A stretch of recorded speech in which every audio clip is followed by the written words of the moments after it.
If you live in the province and you hear heavy, deliberate footsteps pacing across your roof in the dead of the night, you don't just brush it off. You freeze, your heart starts pounding. You're immediately forced to ask yourself, what is exactly up there? Generally, there are only three explanations, ranging from the mundane to the absolute terrifying. Number 1. The pusa factor. The most common culprit. Sometimes it's just a neighborhood cat chasing a rat or looking for a spot to curl up. It's annoying, sure, but it's definitely not a reason to lose sleep. Number 2. The akit bahay. This is where things get real. If those footsteps sounds heavy and deliberate, you might be dealing with a burglar scouting for an entry point. In this case, that sound isn't just a noise, it's a warning. But then there's the third option. And let's be honest, this is the one that really keeps the lights on in the province. If it's not a cat and you're certain it's not a thief, you start to wonder if you're dealing with something that doesn't follow the laws of physics, something ancient, something that wants you to look up. You start to wonder if you're being hunted by an aswang.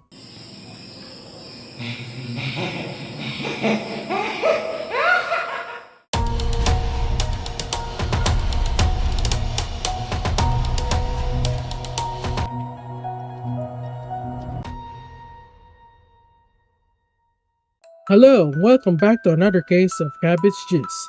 I'm your host, Repolio, the internet self-proclaimed paranormal investigator Vtuber. Today, we are peeling back the layers of history to examine one of the Philippines' most terrifying urban legends. This isn't just a campfire story. It's an entity that has plagued this island since the pre-colonial era. In fact, this legend is so deeply rooted in our culture that it's even weaponized by American soldiers as a psychological scare tactic against the Hukbalahap rebels. Are you ready to deep dive into the darkness? Let's get into it.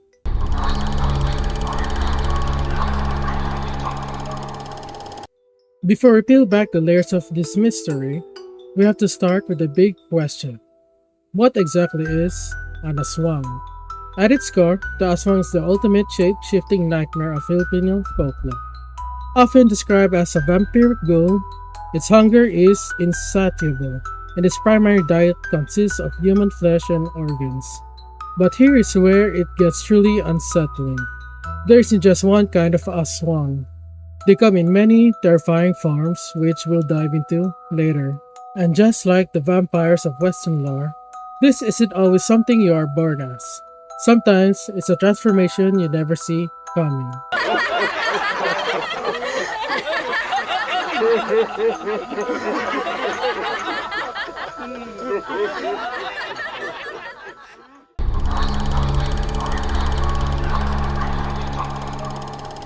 The origins of aswang stretch back deep into the pre-colonial era. Many scholars believe the term is derived from the Sanskrit word asura, meaning demon or demigod. It's a fascinating theory. Some suggest this legend arrived on our shores through the ancient Hindu-influenced empires of Southeast Asia, like the Majapahit and Srivijaya, who traded with our ancestors during the height of the spice trade. Others argue that Aswang existed here long before the visitors arrived, nameless and terrifying, only later being codified under the name we know today. The exact truth remains lost to time, but one thing's for sure, this legend is ancient.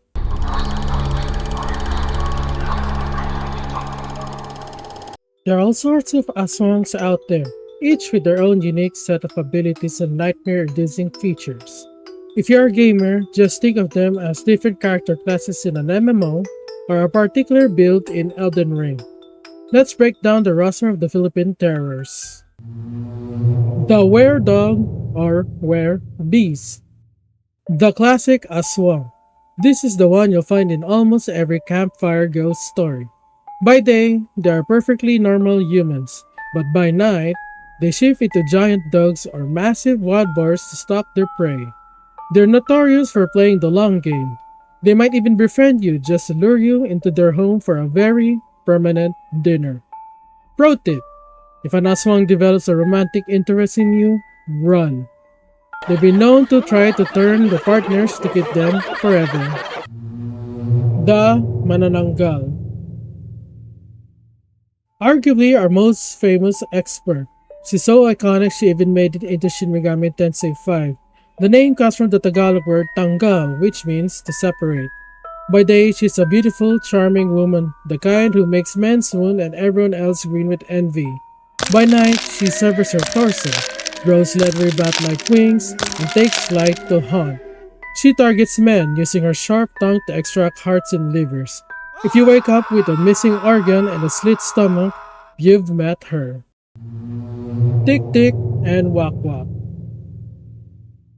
These are avian terrors. They got their names from the bone-chilling sound they make while hunting. Diri gitong nalagi ungo uy. Oh, kaulis kau bubuda. Manananggal.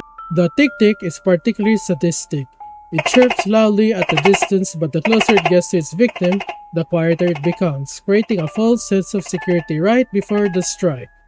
The wak-wak follows a similar pattern. These nocturnal predators target pregnant women, using long piercing tongue to feast on the fetus. In many provinces, an unexplained miscarriage is still whispered to be the work of these creatures. The Tiyanak. Born from pure tragedy, the Tiyanak is a demonic infant. Legends say they are the spirit of the babies who are abandoned in the forest or aborted. They return as a ghoulish entities to hunt down the parents who cast them aside. Unlike other Aswangs, they aren't looking for a buffet. They are looking for vengeance. In my opinion, this legend is less of a monster story and more of a dark, cultural warning to those who would abandon their own. The Bal-bal. The Bal-bal is the ultimate grave robber. They aren't interested in your jewelry or your gold. They're interested in your corpse. Equipped with fangs, bat wings, and long tongue, they exist solely to feast on the recently deceased. While they are undeniably terrifying, they're actually the most harmless of the bunch. As long as you're alive, you got nothing to worry about. Most Aswangs follow the same rule. They hide in plain sight as ordinary neighbors by day and hunt as monsters by night. It's a recurring theme that makes you look at your neighbors a little differently, doesn't it? Actually, speaking of the night hunters, there's a certain, shall we say, enthusiastic demographic that cruise the street after dark looking for handsome men to ask special services. In some local slang, they get labeled as Aswang too. Back in the day, their going rate was Hi, Pogi, 150. pesos. But hey, with this inflation, I'm guessing it's Hi, Pogi. 250 now. To all my handsome bros, stay safe out there, folks. Which one of these would you be the most afraid to encounter? For me, it's the night hunters. They can be very aggressive based on experience.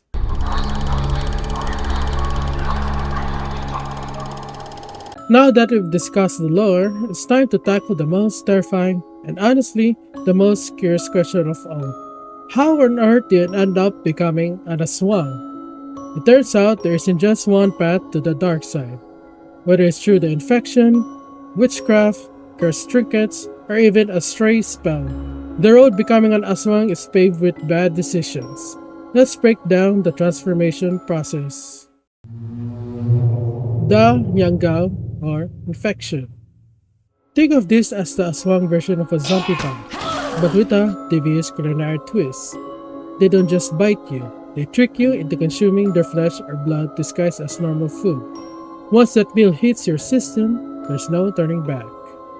This was actually featured in a harrowing Maalala Mo Kaya episode titled Kopito, where a priest visits a rural province and unknowingly dines on Aswang fare.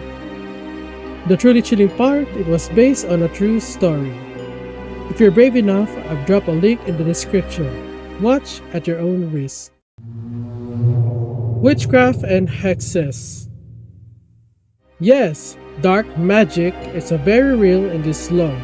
A mangkukulam, or witch, holding a grudge against you, or an aswang looking for a recruit, can cast a ritual that forcibly triggers your transformation. It's one of the most common ways to lose your humanity in local ghost stories. The power of oil. There is a specific curse oil that witches rub onto their foreheads to initiate their shift. It's become a bit of a dark joke here in the Philippines. America has nuclear weapons, Japan has Gundams, in the Philippines, we have oil. Apparently, our national defense strategy is just to turn into an aswang and handle it. Curse talismans. This one keeps me up at night. Apparently, you don't even need to be cursed directly. Sometimes you just need to pick up the wrong souvenir. Legend says that certain piece of antique jewelry can be haunted, turning whoever wears them into a host for the aswang spirit. So maybe think twice before buying that vintage necklace at the thrift shop. Chanting a spell. I remember watching a Maganda Gabi Bayan episode back in 2013 where a young man found a mysterious Latin book in the forest. To prove he was brave, he read it out loud and paid the ultimate price. Within days, he was stalking the neighborhood eating live chickens. They even featured a live exorcism of the boy. It was bizarre, raw, and absolutely unforgettable. Demonic possession. This is the rarest path, mostly written in Christian tradition. My grandfather, who was a missionary, actually encountered an aswang multiple times and even performed an exorcism on them. From his perspective, these creatures aren't just myth. They are the result of a powerful, unholy, demonic possession. I'll be sharing his personal stories later in this series, so keep your eyes peeled for that. Now that you know the danger, you're probably asking the right question. If you find yourself in the crosshairs of one of these monsters, how do you actually fight back?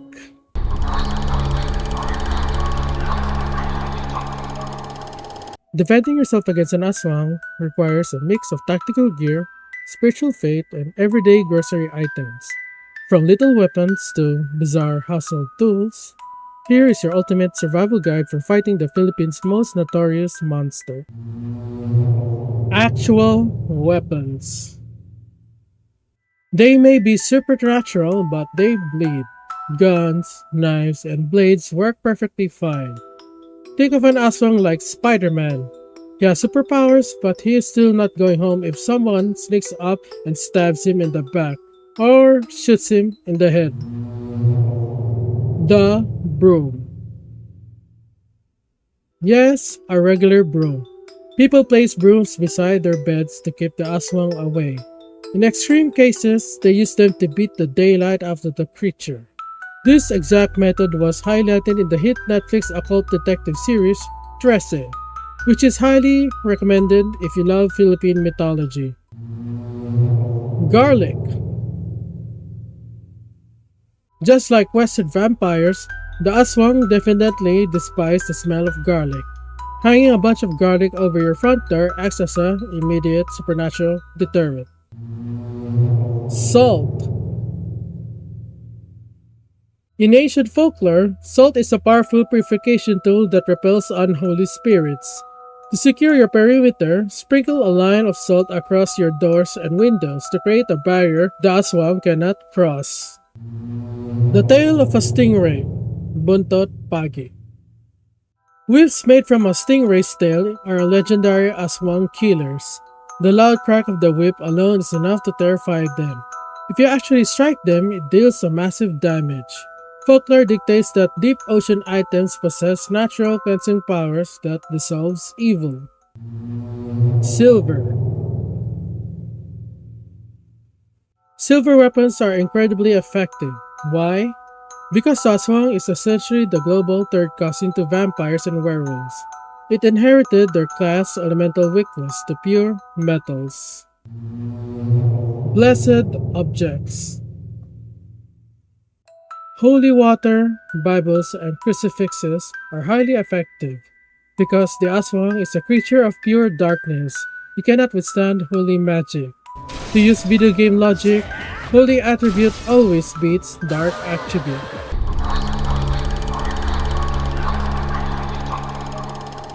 Alright everyone, it's time for the most anticipated segment of this series, Storytime with Repolio. I got 5 stories lined up for you, all of them deeply iconic to me. After the Snake Man of Robinson's Galleria episode, I felt like I rushed the storytelling a bit. So I'm going to make sure we really take our time with these.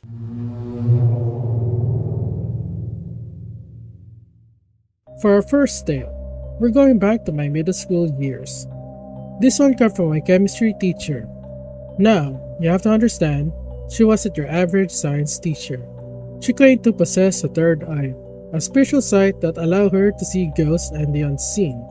Because of this, she had a lifetime of paranormal encounters, and she loved sharing them with us. This specific story, however, was one she heard from a colleague at her previous school. It's a story about a trap set in the heart of the Philippines. 2 college friends were looking for a place to spend their summer break. One suggested her home province, Capiz. Now we all know Capiz is a legendary tropical gateway, but it's famous for something much more darker than its beaches. Despite the warnings, the girls jump at the chance. They arrive in a remote barangay or village and were greeted with the legendary Filipino hospitality. The parents and relatives were warm, welcoming, and insisted they stay for a while. During the first day, the host gave her a special bracelet as a gift. It was beautiful, so girl put it on without a second thought. She had no idea that the bracelet wasn't a gift, it was a marker. That night, the girl was jolted awake by the sound of howling and blood-curdling inhuman screams. She crept to the window and peered out, expecting to see animals. Instead, she saw something that shattered her reality. The villagers, the very people who had treated her with such kindness hours ago, were changing. Their faces were contorted, their bodies twisting into the nightmare we all know as the Aswang. She was paralyzed with fear. She knew the legends and she knew she was the target. She tried to bolt for the door, but the parents were guarding the house. She hid in the shadows, listening to them whisper about a midnight feast. They were talking about the menu. They were talking about her. But they had a fail-safe. They wouldn't accidentally grab the wrong girl. They know exactly who to take by the bracelet. The realization gave her a desperate, terrifying idea. She raced back to their room.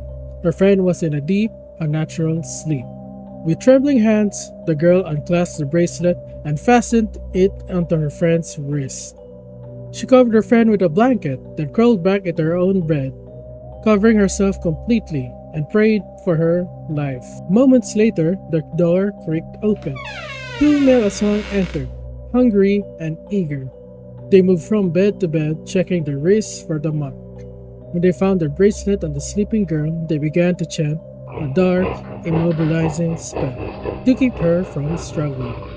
They hauled her out of the room, dragging her towards the town square, where a giant cauldron of boiling water was already bubbling. They tossed her in. The girl inside the pot began to scream, a sound that, instead of stopping them, only made the aswang feast with more excitement.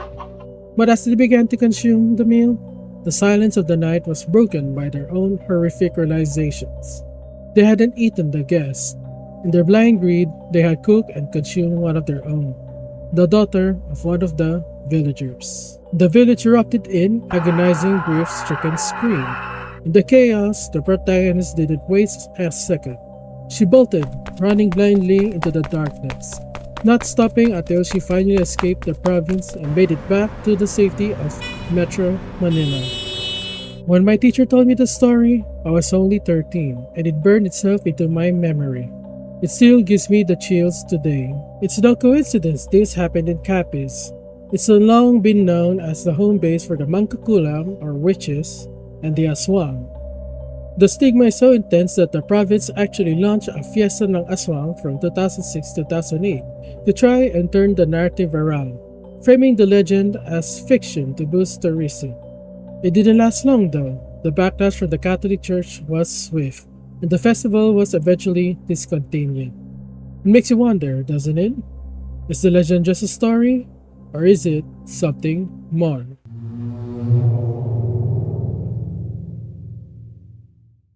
This next story isn't something I read or heard from someone else. It's a memory I live, and it's burned into my mind to this day. It was the late 90s, and the country was in the middle of a heated election season. It was a bizarre time in the Philippines. It felt like the occult activity was an all-time high. Reports of the paranormal weren't just hushed rumors. They were everywhere. I was just a kid, the kind of age where you have no choice but to sit on the floor and watch whatever your parents have on the news. I didn't know how to work a game console or find cartoons. I just knew TV Patrol was on. But that night, the broadcast shifted from a standard political coverage into something straight out of a nightmare. I remember watching the anchor, Corina Sanchez, as she delivered a report that felt like it belonged in a horror film. They were talking about an aswang, a literal creature of legend, spotted sitting on top of a billboard along EDSA Highway. Then they showed the footage. There was a grainy zoomed-in image of this thing, a humanoid, bat-like figure covered in matted black fur, with eyes that burned a piercing, unnatural red. For a child, it was absolute gut-wrenching terror. I started crying, completely inconsolable. My parents and relatives were scrambling to calm me down, but that image was so locked in my brain, they eventually had to pull me away to the second floor, putting on Scooby-Doo on a different TV just to try and distract me from what I'd seen. It took hours for the shaking to stop. Years later, when I was in elementary school, the memory clawed its way back to the surface. I asked my mom point blank, why was there an aswang on EDSA billboard? Her answer was colder than I expected. She explained that during election season, some politicians weren't just playing politics. They were allegedly hiring literary practitioners of the dark arts. They employed these individuals, people who practice the occult, to manifest the presence of the aswang. It was a psychological weapon designed to terrify the public into submission, or to clear out areas of the city so they could control the voting.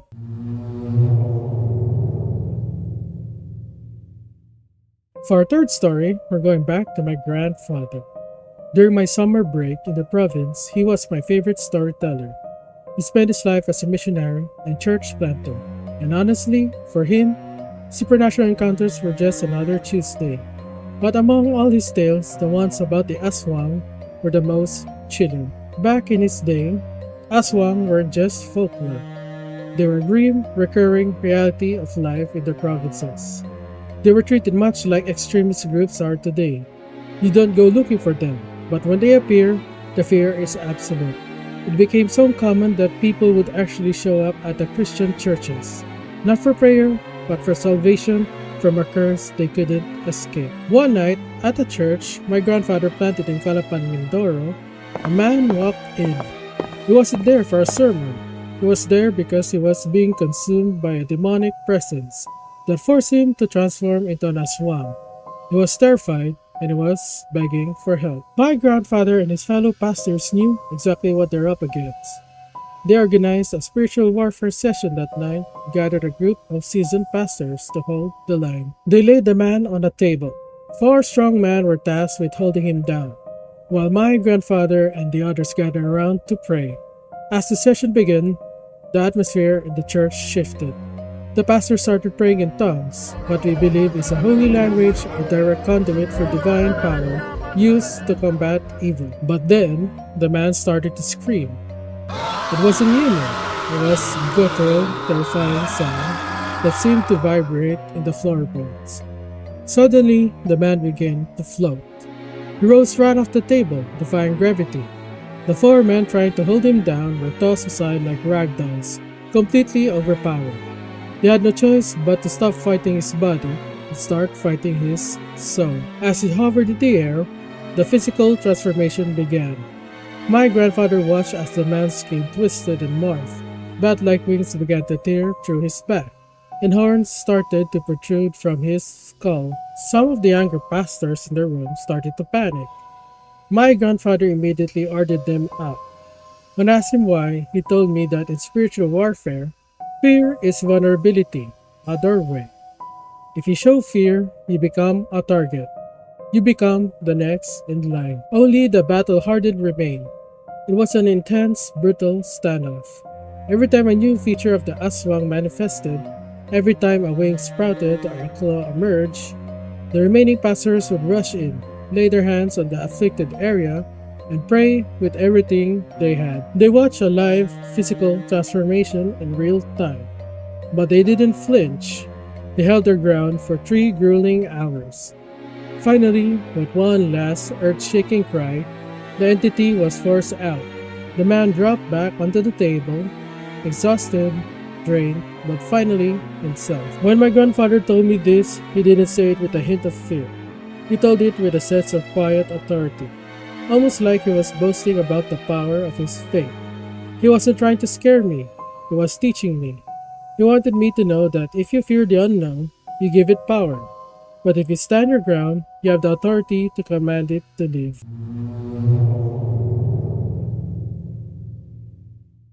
This fourth story is once again about my grandfather. And spoiler alert, the next story, our final one, is going to feature him as well.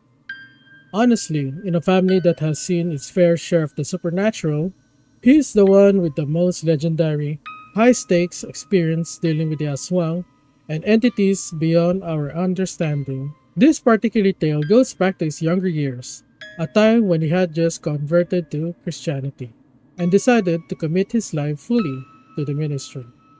One evening, he was inside his home, deep in meditation over the scriptures, when he felt a malevolent presence lurking just outside. Now, most people would have locked their doors and started praying for the sun to rise.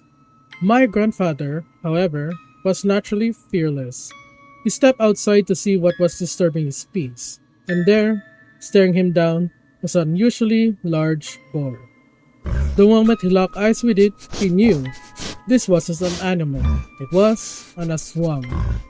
He didn't feel a flicker of fear. Instead, he felt annoyed. He calmly walked back inside, grabbed his gun and his Bible, and stepped back out into the night.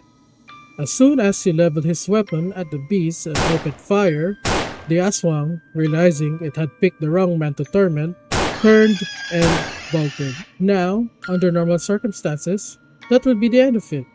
You'd go back to your tea or your prayers and call it a night. But my grandfather, he was built different. He didn't just stand there, he gave chase. He took off into the dark forest, gun in one hand, Bible in the other, pursuing the creature like a man possessed. As he hunted it, the aswang began to shift and warp in a desperate attempt to lose him, transforming into a giant goat, then a slithering snake, then a massive, snarling dog. But those transformations didn't stop him. If anything, they just fueled his resolve to hunt it down. He chased that creature like a relentless predator, moving through the bushes with a singular, terrifying focus. He pursued the entity deep into the unknown until he was physically exhausted and simply couldn't run anymore. He managed to land a shot or two before he finally had to turn back, heading home to finish his meditation. The very next day, word reached his village about the man in a neighboring town who had suddenly appeared with a mysterious, unexplained gunshot wound. When my grandfather heard the news, he just nodded to himself. "Ah," he said, "so that's the one." He never told me exactly what happened after he identified the man. But knowing my grandfather, I have a strong suspicion he eventually paid that person a visit. Not to finish the fight, but to sit him down and try to evangelize him. That was just the kind of man he was. He didn't just want to defeat his enemies, he wanted to save them.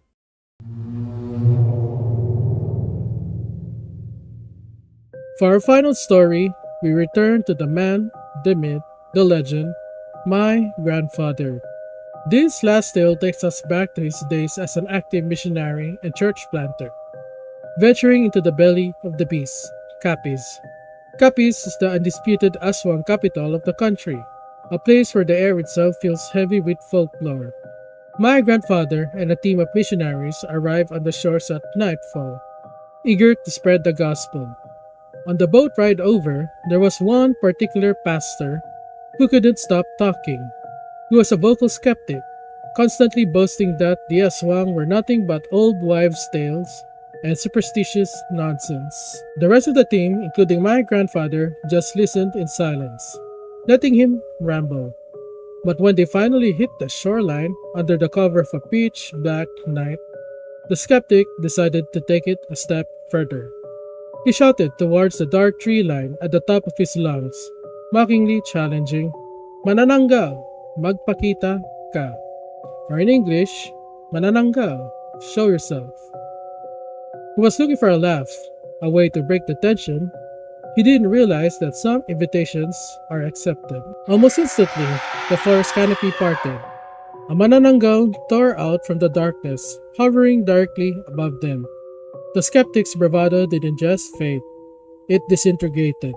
The man who had been laughing minutes ago was suddenly paralyzed by a primal, soul-deep terror. Seeing the myth turn into a terrifying, flying reality, he bolted back towards the gospel boat, running for his life like a scared cat. But the rest of the missionaries, they didn't run. My grandfather and his crew stood their ground. They didn't feel a shred of fear. In fact, they found the whole situation hilarious. As the Manananggal circled above, realizing she was dealing with a group of fearless men, armed not just with their faith, but an unwavering authority, she couldn't break. She simply gave up and flew off into the night. The missionaries just stood there, bursting into laughter.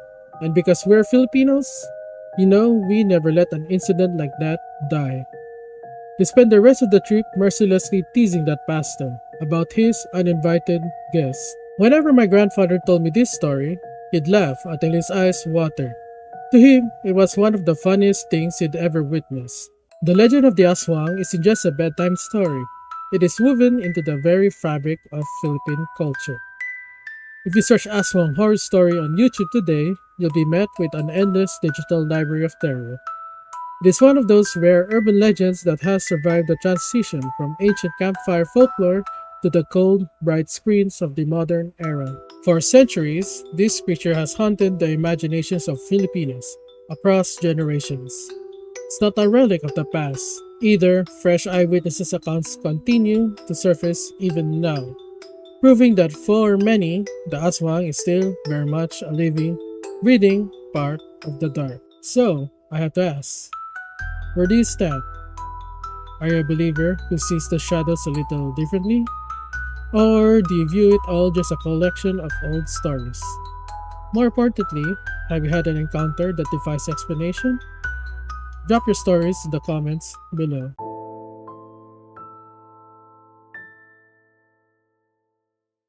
Hello, my fellow paranormal investigators. If you made it this far, I want to thank you from the bottom of my heart. This case is incredibly special to me. It brought back some truly traumatic memories, but in a way that feels empowering. This is the longest video I've ever produced, and while it was a massive undertaking, I enjoyed every second of it. It allowed me to look back at my past and revisit those fond, unforgettable memories of my late grandfather, the absolute legend himself.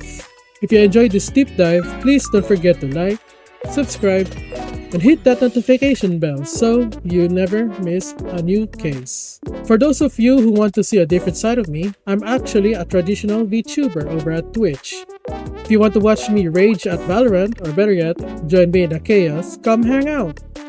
I'm also a writer. I've recently revamped and republished my long-running web novel, Silverwing Academy, over on Wattpad. If you're into sci-fi stories about a wealthy kid navigating a military school in outer space, complete with superpowers, that one is definitely for you. You can find the link to the novel and my profile in the description below. For the latest updates, behind-the-scenes news, and my occasional intrusive thoughts, make sure to follow me on X. This is Repolio, aka Cabbage, signing out. But then, there's the third option. And let's be honest, this is the only... Why can't I read this part? This is so hard. Why am I fumbling here? What's wrong with me? But then, there's a third option. And let's be honest, this is the one that really keeps the lights on in the province. If it's not a cat, and you're certain it's not a thief, you start to wonder if you're dealing with something that doesn't follow the law of physics. Sometimes ancient, something,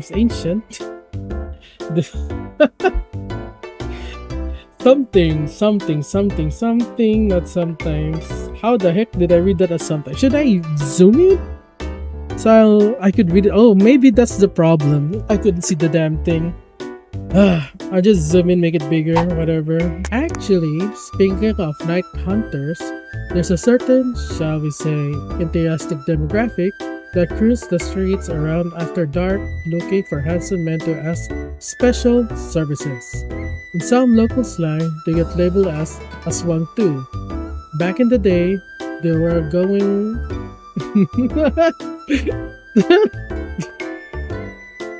Oh my god, I have lots of memories of this shit. Oh my god. Hell no, hell no. Some of the younger pastors in the room started to panic. My grandfather immediately ordered them out. When I asked him why, he told me that in spiritual warfare, fear is vulnerability. Vulnerability. Putang. Vul, vul, vulner, vulnerability. Vulnerability.